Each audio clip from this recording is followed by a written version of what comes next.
तो प्रिय विद्यार्थियों, मैं रिंकू सहरिया अकाउंटिंग रेशियो की नेक्स्ट क्लास लेकर आपके सामने हाजिर हूँ।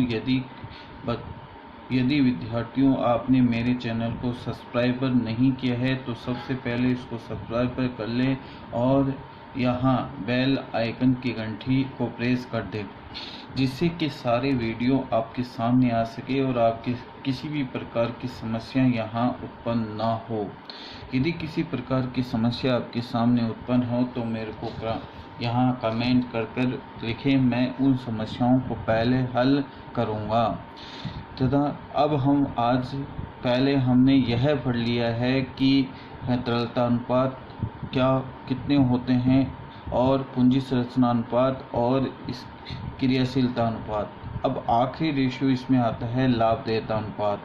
पहले लाभदेयता अनुपातों को हमने 3 भागों में डिवाइड किया है: विक्रय पर आधारित अनुपात, विनियोजित पूंजी पर आधारित अनुपात और विनियोग विश्लेषण अनुपात, यानी base on sales, base on capital employed ratio और investment analysis ratio.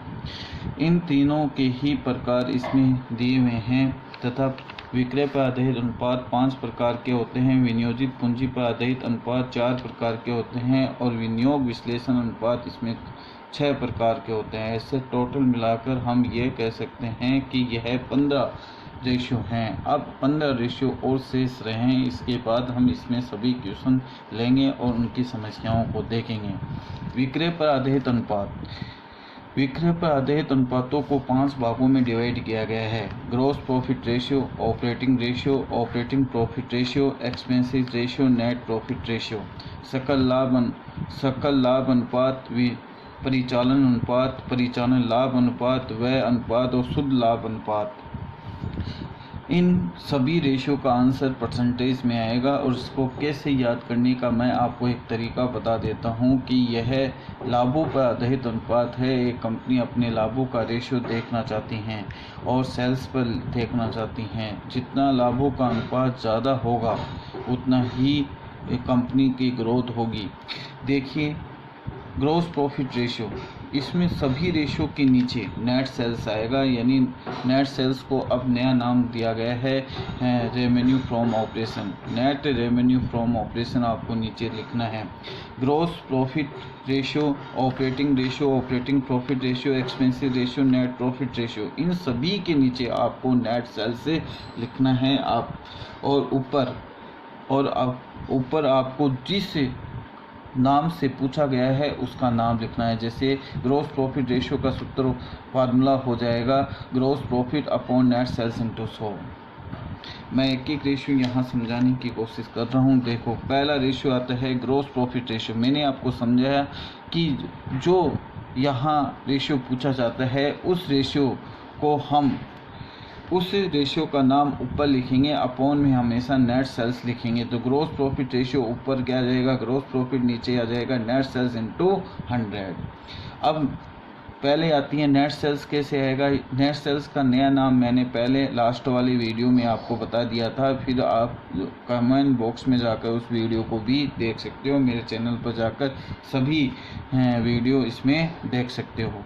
Net sales इसमें बराबर यहाँ के सेल्स प्लस हम क्रेडिट सेल्स और इसमें माइनस कर देंगे सेल्स रिटर्न। यानी कहने का मतलब है टोटल सेल्स में से यदि सेल्स रिटर्न हम घटा देते हैं तो नेट सेल्स आ जाती है। ग्रॉस प्रॉफिट निकालने का इसमें फार्मूला क्या होगा? ग्रॉस प्रॉफिट बराबर इक्वल, यहाँ सेल्स में से हम कॉस्ट ऑफ गुड्स सोल्ड निकाल देंगे। लेकिन यहाँ आपको ये ध्यान में रखना होगा कि यह फार्मूला आपको 3 सूत्रों को बनाता है। 3 फार्मूले यहाँ तैयार करेंगे। नेट सेल्स यदि आपको निकालनी हो तो ग्रॉस प्रॉफिट में हम कॉस्ट ऑफ गुड्स सोल्ड जोड़ लेंगे। यदि आपको कॉस्ट ऑफ गुड्स सोल्ड की गणना करनी हो तो सेल्स माइनस जीपी इसमें से घटा देंगे। ये फार्मूला हमने आपको पहले ही बता दिया था। तो इसी प्रकार से ये दोनों आ जाएंगे, इंटू कर देंगे, परसेंटेज में इसका आंसर आ जाएगा। अब आता है ऑपरेटिंग रेशियो। ऑपरेटिंग रेशियो का फार्मूला क्या होता है ये आपको देखना है। ऊपर पूछा गया नाम आएगा, मैंने आपको बताया था कि operating cost upon net sales into 100। तो ऑपरेटिंग कॉस्ट निकालने का फार्मूला क्या होता है, cost of goods sold plus operating expenses हम इसमें जोड़ लेंगे। कॉस्ट ऑफ ऑपरेटिंग एक्सपेंसेस अब किस प्रकार से हम निकालेंगे, ये समस्या ये होती है। तो ऑपरेटिंग एक्सपेंसेस निकालने का फार्मूला इसमें मैंने लिख रखा है कि कौन कौन से एक्सपेंसेस इसमें आपको ऐड करनी है जिससे कि ऑपरेटिंग एक्सपेंसेस की समस्या या प्रॉब्लम्स हल हो जाए। Operating expenses plus selling and distribution expenses plus administration expenses, office से संबंधित खर्चे, सेलिंग एंड डिस्ट्रीब्यूशन से संबंधित खर्चे और एडमिनिस्ट्रेशन से संबंधित सभी खर्चे इसमें आपको जोड़ने हैं। ऑपरेटिंग एक्सपेंसेस आपके पास आ जाएगी। ऑपरेटिंग कॉस्ट कैसे आएगा, उसमें ऑपरेटिंग एक्सपेंसेस में कॉस्ट ऑफ गुड्स सोल्ड का अमाउंट आपको ऐड करना है जिससे कि आपके पास ऑपरेटिंग कॉस्ट आ जाएगा। इसके बाद तीसरे नंबर पर हम लेंगे यहाँ operating profit ratio.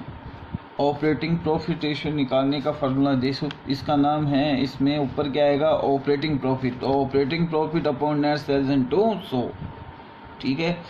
Operating profit upon net sales into 100 हम यहाँ लिख देंगे। हम समस्या किसकी होती है, ऑपरेटिंग प्रॉफिट की। ऑपरेटिंग प्रॉफिट निकालने के दो फार्मूले मैं यहाँ समझा रहा हूँ।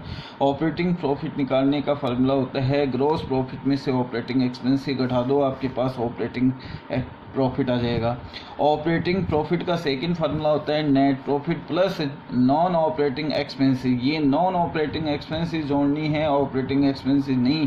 अब नॉन ऑपरेटिंग एक्सपेंसेस कौन सी होती है, नॉन ऑपरेटिंग एक्सपेंसेस जो फाइनेंशियल से संबंधित होती है वो नॉन ऑपरेटिंग, जैसे इंटरेस्ट और नॉन ऑपरेटिंग एक्सपेंसेस होता है interest on debentures. Non operating expenses होता है स्थायी संपत्तियों को बेचने से लॉस हो जाए या प्रॉफिट हो जाए, वो नॉन ऑपरेटिंग एक्सपेंसेस होती हैं। यदि आपको लॉस होता है तो एक्सपेंसेस और प्रॉफिट होता है तो नॉन ऑपरेटिंग इनकम होती हैं। नॉन ऑपरेटिंग एक्सपेंसेस में जैसे सेल्स ऑन फिक्स असेट्स, इसमें से हम यहाँ ऐड कर लेंगे। एक्सपेंसेस इसमें ऐड होगी, इनकम इसमें से लेस होगी, तो आपके पास नॉन ऑपरेटिंग प्रॉफिट आ जाएगा। अब आता है एक्सपेंसेस रेशियो, तो एक्सपेंसेस ऊपर आ जाएगा, नेट सेल्स नीचे आ जाएगा, इनटू 100 हो जाएगा।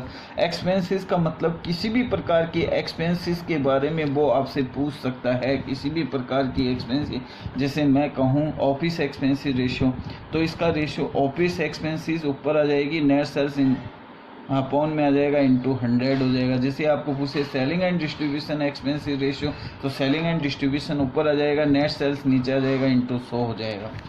Net profit ratio, net profit ऊपर, तो net profit after tax net sales into 100। यानी कहने का मतलब यह है कि विक्रय पर आधारित जितने भी अनुपात होते हैं उन अनुपातों में नेट सेल्स नीचे आता है। यानी अपॉन को आपको याद करने की आवश्यकता नहीं है, और ऊपर जो रेशियो पूछा जाता है उसका नाम ऊपर आ जाता है और रेशियो का फार्मूला बन जाता है। जैसे नेट प्रॉफिट तो ऊपर नेट प्रॉफिट, नीचे net sales.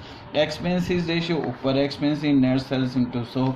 Operating profit ratio ऊपर ऑपरेटिंग प्रॉफिट, नीचे नेट सेल्स इनटू, यानी जो रेशियो दिया हुआ है उसका नाम आपको ऊपर लिखना है, नीचे उसका।